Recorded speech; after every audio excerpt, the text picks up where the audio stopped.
Hello my beloved psychopaths and welcome to the Siron Show.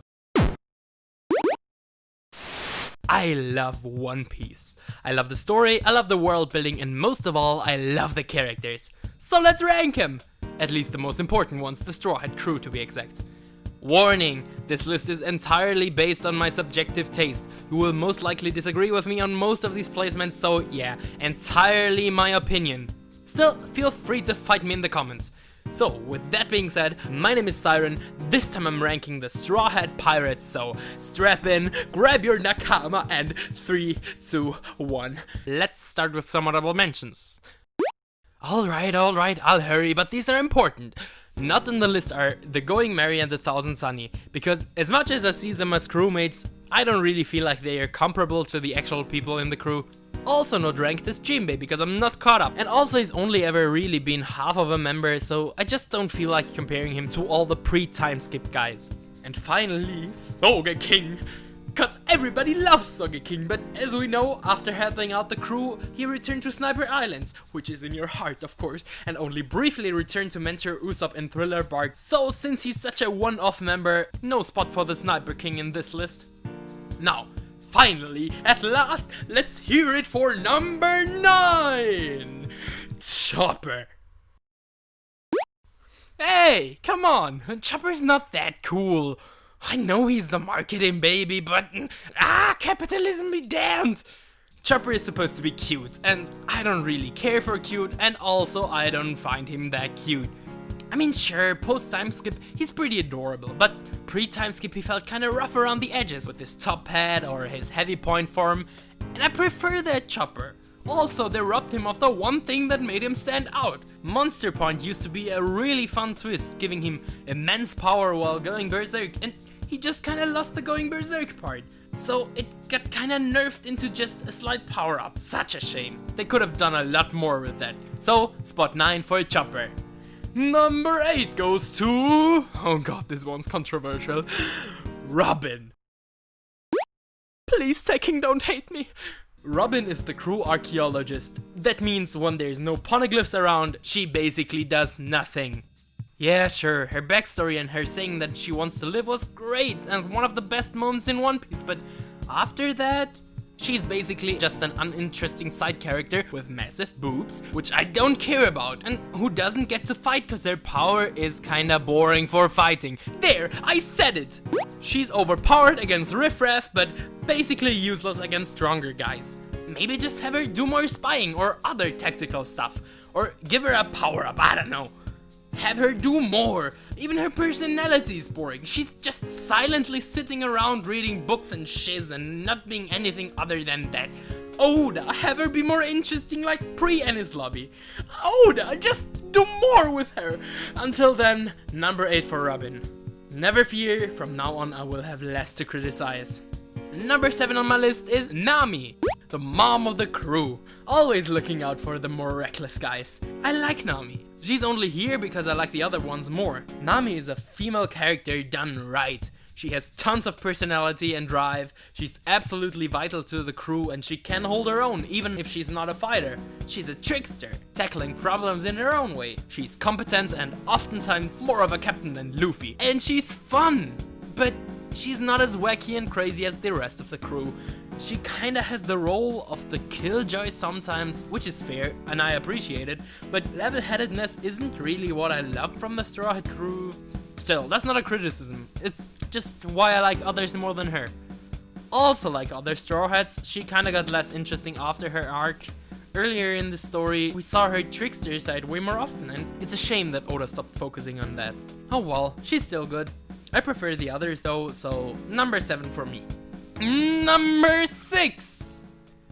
Yo ho ho ho, yo ho ho, yo ho ho, yo ho ho.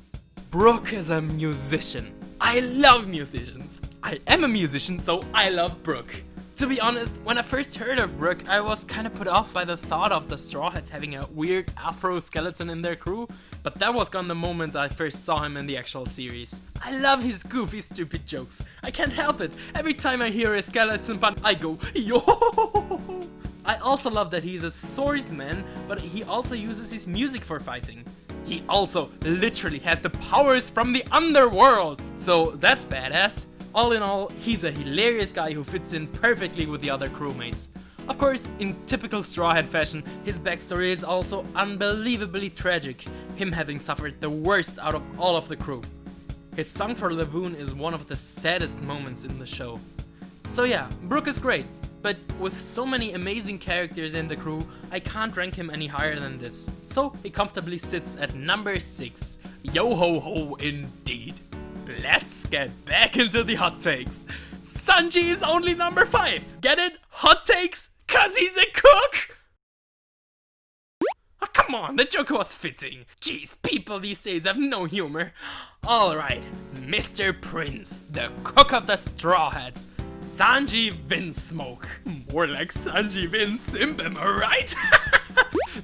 Look, Sanji is a badass. Amongst tons of chaos and confusion, he can hear a lady's tear dropping on the floor and will be there in less than a second to save her. That's impressive! Sanji loves the ladies and he kicks butt. In fact, he kicks so hard he can fly! Like, damn! Sanji, calm down! By the way, it is canon that the fire from Diablo Jambe doesn't hurt him because his passion burns even hotter. I love you, Oda. And I love Sanji. He even got a power up lately. A second tragic backstory.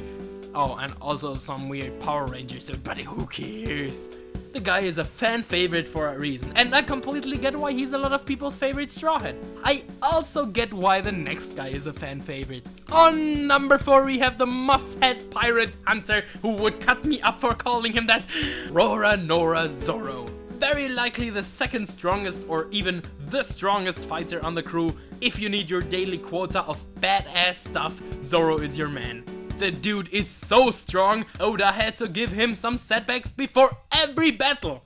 Either he was starved to death, cut up by Mihawk, or fighting underwater. It doesn't matter, he's still badass. Zorro is a goddamn tank. Nothing can drop him. And can we talk about how badass 3-sword style is? I know there are anime characters out there who use more swords than him, but then it feels more gimmicky, and I don't feel that with Zorro. He's just too cool. It looks awesome and it's really unique. I love it. And as for a weakness, his terrible sense of direction is a hilarious source of conflict. He's an amazing character, but there is a reason why he's one spot above Sanji. Or rather, there is no reason. Because we all know nothing happened. For the best of the best, on number 3, I have the one and only, the cola-powered cyborg, the super guy, Frankie! I think not a lot of people would rank him as highly as I do, but look, Frankie is a crazy over-the-top maniac with a love for everything weird. I relate to that. I'm basically Frankie! Well, without the cola cyborg stuff, sadly, but what can you do? Honestly, I'm still not a huge fan of the post-time skip Frankie design. I way preferred the old Frankie, but he's still an amazingly fun guy with a personality I absolutely love. I made a promise to myself that every time Frankie does his super pose, I have to do it too. And I don't care if that's weird, cause Frankie is also weird and he would approve. Everything about Frankie is crazy and unique and honestly shouldn't exist in the One Piece world, but that's exactly what makes him great. I get that this placement is very personal and most people would disagree, but Frankie is super and so am I! So damn it, I'm keeping him here where he belongs, on number 3. The guy on number 2, however, absolutely doesn't belong here. How dare I not putting God on number 1? What blasphemy is this? No, but seriously, Usopp used to be my favorite Straw Hat. I can't even explain why. He was my favorite in early One Piece, so when Water 7 hits, you can imagine how amazed I was. Different to the rest of the crew, Usopp is not a great fighter. He's not a courageous warrior eager to go into battle. He's a lying coward with massive self-doubts. Usopp is constantly struggling with himself, trying to work up the courage to become a great warrior of the sea, but he's not like the others.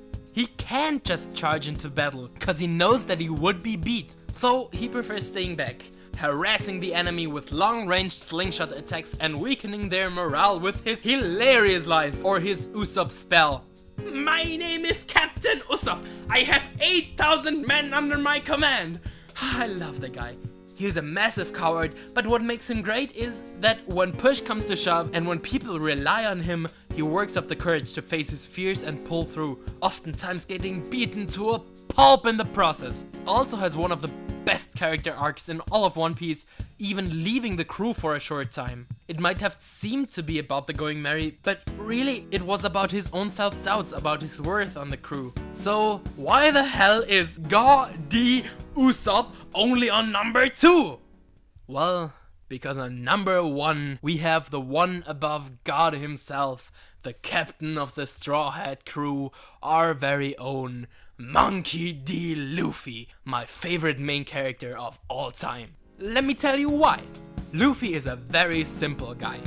He says things as he sees them and he doesn't care at all about complicated issues. He only ever does what he wants. Why would he care about the consequences? If consequences arise, he can just punch them. He doesn't care for treasure, he doesn't care for fame. All he really cares for is going on an adventure with his friends and having fun. That and meat. Luffy cares a ton about meat. He also really doesn't want to be seen as a good guy. He's a pirate, not a hero. A hero has to share his meat. He doesn't want to do that. He wants all the meat. No, Luffy is a pirate who does what he wants. Being a good guy is just a side effect of being himself.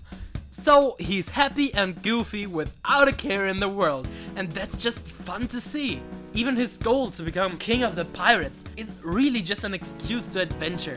Where he gets serious though is if you hurt his nakama. Luffy will literally go to war with the entire world if you mess with his friends. And that's inspiring. I've seen quite a few friendships crumble recently because they didn't support each other no matter what. If only they would think like Luffy.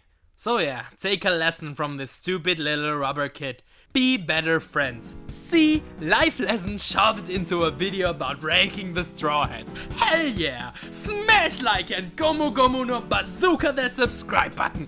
What do you think about the Straw Hats? Who's your favorite? Let me know in the comments of this video. Alright guys, with that being said, I hope you have a fantastic day. Don't forget that madness is our only hope and smile, motherfucker!